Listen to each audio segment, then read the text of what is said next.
anak Milan sebelum pertandingan, lihat. Fokus kami sudah bukan di semifinal, tapi final. Karena lawan kami di semifinal itu cuma aib Italia. Pasti isi. Wih. Kalau soal Liga Champions, gua dukung AC Milan. Mentalitasnya beda, bro. Lihat aja, tar malam si Kebab sama Bastoni pasti kayak ayam belum vaksin. Pal ngaplongo. Nulis pal ngaplongo aja salah. Pal ngaplongo. Wah, ini paling ekstrim. Kalau Inter menang lawan Milan nanti, gua berani telanjang sambil main gitar, camkanler. Wih, sakti banget, sakti banget. Tapi mereka saktinya sebelum pertandingan. Sudah pertandingan, keok, Pak. Inter Milan di dadaku, biru hitam warna darahku. Level winnernya Itali tidak pernah degradasi. Inter Milan kebanggaanku.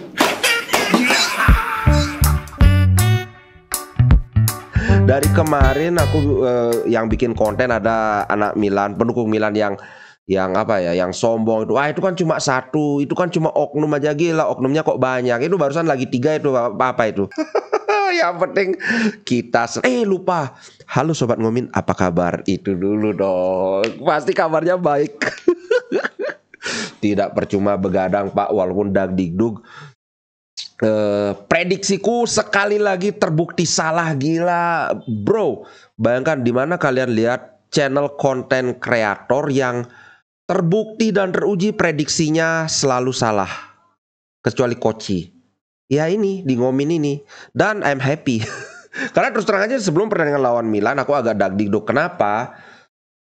Prediksiku adalah Milan akan main bertahan, terutama karena mereka Leao nggak main kan. Jadi mereka perlu main bertahan untuk mengamankan hasil. Untuk nantinya di leg kedua mereka akan tampil habis-habisan. Tapi ternyata salah besar, Pak. Ternyata mereka justru tampil menyerang sejak menit awal. Cuman, ya ini sangat menguntungkan karena seperti yang aku bilang sebelumnya bahwa ada dua model permainan. Kalau Brozovic main kita beda mainnya. Kalau Hakan yang main di posisi gelandang bertahan beda lagi. Nah kebetulan kemarin itu, tadi itu yang main kan si Hakan. Dan kita tahu Hakan ini adalah tipe gelandang bertahan playmaker yang lebih suka memainkan direct passing secara vertikal. Ini sangat bagus kalau menghadapi tim seperti Milan yang bukan tim seperti Milan, maksudnya tipe permainan seperti Milan kemarin yang melakukan pressing high, melakukan serangan bisa sampai 6 pemain mereka ada di dekat kotak penalti kita. Karena yang namanya permainan sepak bola itu mainnya 11. Kalau satu tim itu tampil sangat menyerang, tidak bisa tidak maka akan ada celah di lini belakang. Begitu juga kalau mereka tampil bertahan, maka di depan akan ada kekosongan. Nah, ya kebetulan banget dihajar. Kalau nggak Calhanoglu yang kasih bola ya Barella. Seperti di gol keduanya yang berawal dari Barella kasih bola ke Di Marco. Di Marco crossing mendatar.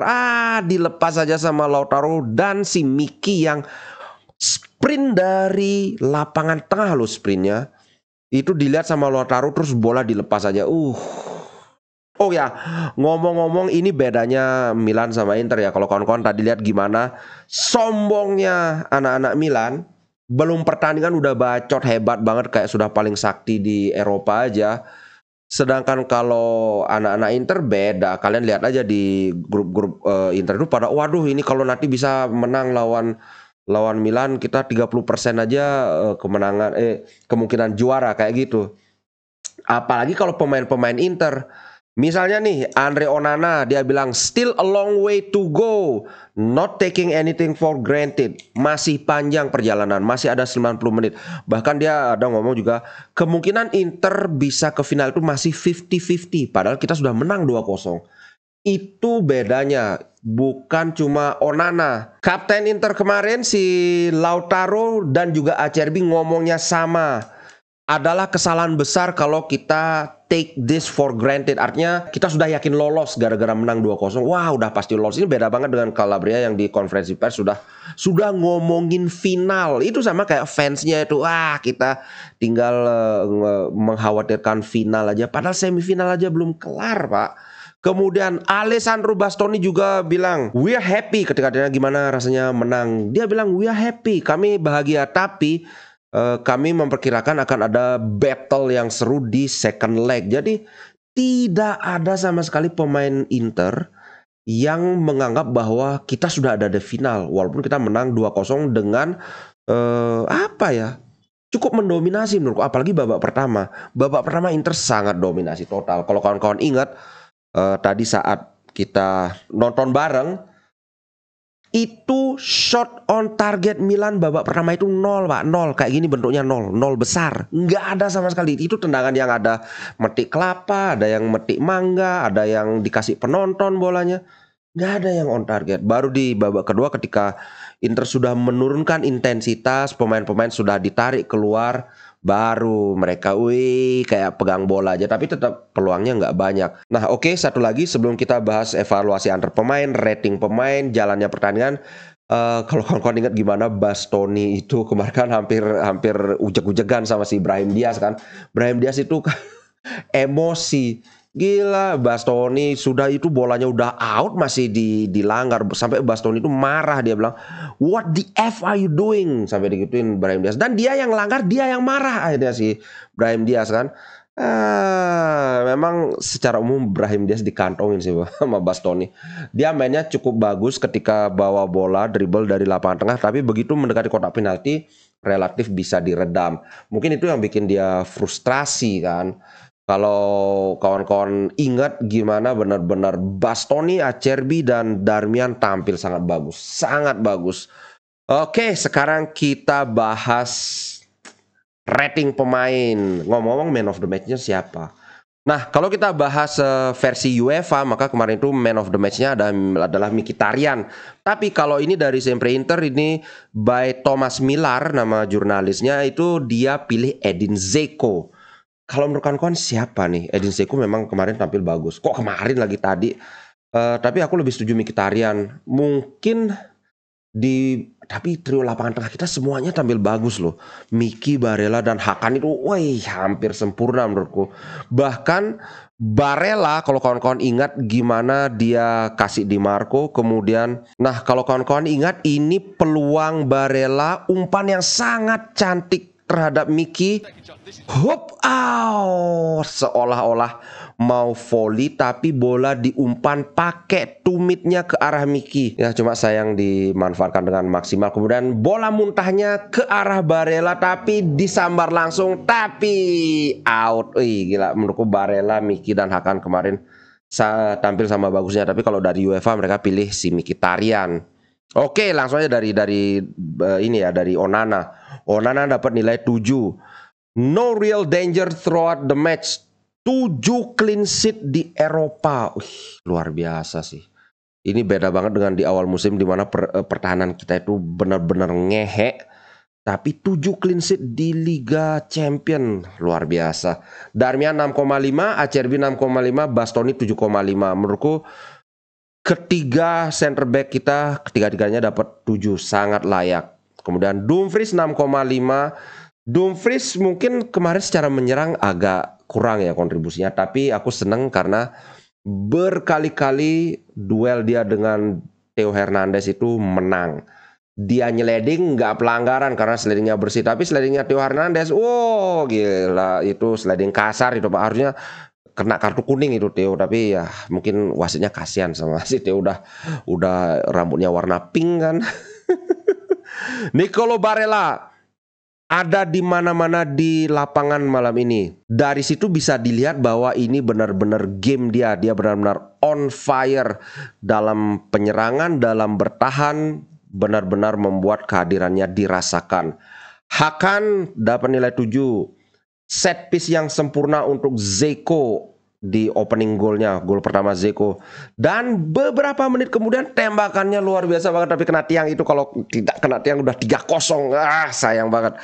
Kemudian Mkhitaryan 7,5. Mkhitaryan sih memang gila, ini tidak kelihatan kayak pemain udah tua Pak. Ngomong-ngomong, kita harus terima kasih sama Roma loh, karena dua-duanya gol kita itu dikasih sama pemain Roma, Dzeko kemudian Mkhitaryan. Gila. Terima kasih Roma. Aku doain Roma nanti lawan Leverkusen besok dini hari semoga menang. Bayangkan kalau misalnya aduh mimpi boleh kan. Liga Champion juaranya Inter dari Liga Italia, kemudian Liga Eropa juaranya Roma, Liga Italia lagi. Kemudian kalau bisa Conference League juga Fiorentina. Wah, sempurna sih. Semoga ya, tapi itu masih jauh. Kemudian Di Marco main sangat bagus, cuman ya kelihatan Di Marco, aduh ininya ngehek banget Pak, apa namanya, staminanya Di Marco itu, makanya dia harus diganti. Pada saat babak kedua kalau nggak salah kan dia sempat lepas itu Mesias. Untung Mesias tembakannya ngehek banget, lebih ngehek dari tembakannya Lautaro Martinez, makanya walaupun dia bisa kutak-kutik, tapi setelah finishingnya aduh langsung lega kan karena tembakannya jauh banget ke arah penonton. Brozovic melakukan tugasnya dengan sangat baik.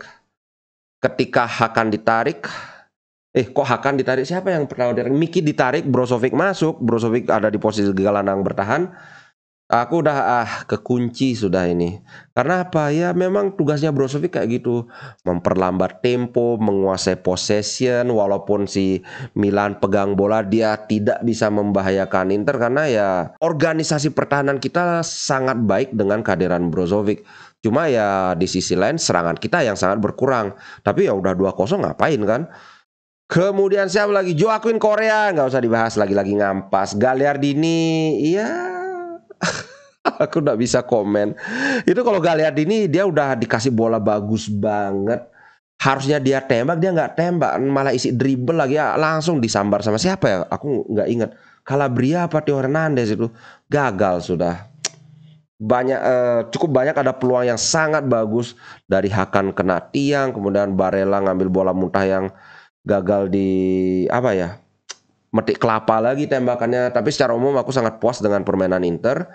Banyak yang mengkritik, aduh di babak kedua kok Inter mainnya gini. Menurutku ini adalah sebuah konsekuensi logis karena ya udah berkali-kali aku sebut soal ini. Lagi 3 hari kita main lagi Pak. Habis itu lagi 3 harinya main lagi lawan Milan. Jadi benar-benar harus rotasi pemain. Iya, namanya rotasi pemain di trio gelandang tengah kita itu cuma 4 yang benar-benar selevel. Miki, Barella, Hakan, dan Brozovic, cuma 4 ini yang benar-benar ada di level permainan yang sama. Kalau Aslani masih belum. Kalau Gagliardini apalagi, begitu Gagliardini masuk ya kita bisa perkirakan pasti akan ada kekacauan. Yang jelas walaupun sekacau-kacaunya lapangan tengah kita, yang penting musuh gagal mencetak gol, itu aja. Yang penting kita harus bersyukur gitu. Kalau ada itu TikToker beleleng itu intinya bersyukur. Gimana nih menurut kalian, terutama soal man of the match? Dari UEFA bilang Miki, kalau dari Thomas Müller ini bilang Edin Dzeko. Aduh, kalau aku sih antara Miki atau Barella, tapi aku nggak tahu lah karena menurutku tiga-tiganya ini semua tampil sangat bagus. Lautaro belum aku bahas. Lautaro seperti biasa memberikan apa ya, walaupun dia tidak ngegol, impactnya sangat luar biasa. Ada dia kesempatan gol tapi sayang jatuh. Itu penalti tapi dibatalkan. Menurutku itu memang kelihatan ada kontak, cuma wasit menganggap bahwa kontak itu bukan kesengajaan dan tidak cukup untuk menghadirkan penalti. Ibaratnya itu kan ada 2 orang. Istilahnya itu Lautaro yang maksa nyelusuk di antara 2 orang tersebut sehingga dia jatuh. Makanya tidak dianggap diving tapi juga tidak penalti kayak gitu. Tapi kalau anak Milan, wah harusnya kartu kuning, nggak usah. Mereka kan paling kan banyak yang gini katanya wasitnya memihak. Ini wasit Eropa, beda sama wasit ini, beda sama wasit Liga Italia yang justru mereka yang harusnya beruntung karena Krunic itu tangannya memukul Bastoni. Itu bukan sekedar kontak, ini sengaja banget. Kawan-kawan pasti sudah lihat ini ya. Replaynya itu berulang-ulang ditayangkan. Kalau kawan-kawan lihat di Facebook udah ada, di grup-grup Inter udah banyak yang ngepost, kemudian di YouTube juga ada. Dan itu sama sekali nggak dapat kartu. Harusnya itu kartu merah, minimal dapat kartu kuning. Dan Krunic itu kan udah dapat kartu kuning. Harusnya dia dapat kartu kuning kedua, tapi nggak dapat. Jadi dengan diuntungkan seperti itu mereka mengklaim bahwa Inter diuntungkan wasit. Ini kan nggak tahu diri namanya. Sorry to say ya, nggak tahu diri. Itu aja guys. Terima kasih banyak. Aduh Sawerannya banyak. Makasih banyak yang nyawer, kemudian yang sudah nonton juga terima kasih. Mungkin sebenarnya aku berencana pertandingan Madrid lawan City juga ikut ini nonton bareng, cuma karena kondisi masih belum maksimal. Ya udahlah, aku simpan tenaga buat pertandingan tadi pagi. Oke, itu dulu. Woi, happy-nya boleh, tapi jangan jumawa, jangan terlalu sombong biar nggak kena karma, karena karma sekarang itu cash, Pak, nggak pakai dicicil. Oke, ciao guys, sampai jumpa di konten berikutnya.